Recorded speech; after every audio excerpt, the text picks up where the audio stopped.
안녕하세요. 대전 강남한의원 이강한 원장입니다. 이분은 어금니가 아파 신경치료를 여러 번 받던 중 혓바닥과 잇몸, 입천장이 아프기 시작했고요. 신경치료를 마친 뒤에도 혀통증이 사라지지 않았습니다. 치과에서 검진 결과 신경치료 문제는 아니라고 했는데요. 통증이 너무 심해 결국 어금니 발치까지 했지만 소용이 없었고요. 이비인후과에서 스테로이드 처방을 받고 좀 좋아지는가 싶더니 금방 통증이 재발했다고 하셨습니다. 이렇듯 치과 치료 자체는 괜찮은데 혀통증이 계속된다면 몸의 전반적인 상태가 어떤지 확인해 봐야 합니다. 이분의 경우는 신경치료는 하나의 계기였을 뿐 진짜 원인은 환자분의 몸속에 오랫동안 숨어 있다가 치과 치료를 계기로 통증이 발현된 케이스였습니다. 즉 언젠가는 혀통증이 시작되었을 상태였기 때문에 발치까지 해도 나아지지 않았던 것인데요. 이때 혀를 보고 오장육부의 상태를 확인하는 설진을 통해 어떠한 원인들이 몸에 누적되어 있었는지 찾아낼 수 있습니다.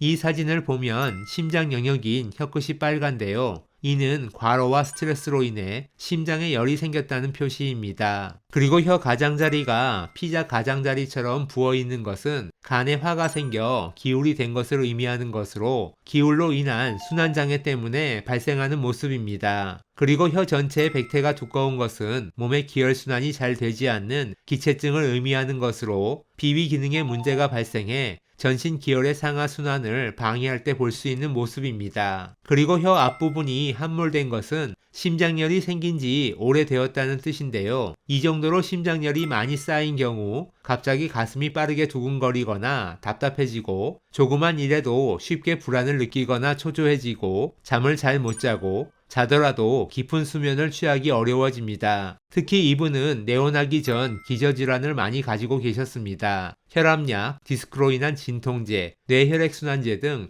여러 가지 약을 복용하고 계셨고 10년 전에 대장암으로 인해 장절제술도 받으셨습니다. 이처럼 육체적 정신적으로 약해진 상태에서 여러 번의 신경치료를 받느라 약해진 몸에 더 큰 부담이 생긴 것을 알 수 있습니다. 따라서 이분께는 심장의 열을 내려주는 치료와 함께 막힌 상하 기혈순환을 풀어주는 치료도 같이 하게 됩니다. 다만 환자분의 체질과 증상 그리고 병의 원인에 따라 구체적인 치료 과정은 달라질 수 있습니다. 그리고 이분처럼 이미 여러 가지 약을 드시는 분들이 가장 많이 물어보시는 질문 중 하나가 한약을 먹으면 이 약들은 못 먹나요? 인데요. 기존에 복용하던 양약은 절대 임의로 중단해서는 안 되고요. 반드시 해당 증상이 호전된 다음에 담당 의사 선생님과 상의하면서 조절해 나가셔야 합니다. 그리고 저희 대전 강남한의원 네이버 블로그와 유튜브 채널에 방문하시면 구강자결감 증후군에 관한 다양한 정보를 보실 수 있습니다. 그럼 오늘도 건강한 하루 보내세요. 감사합니다.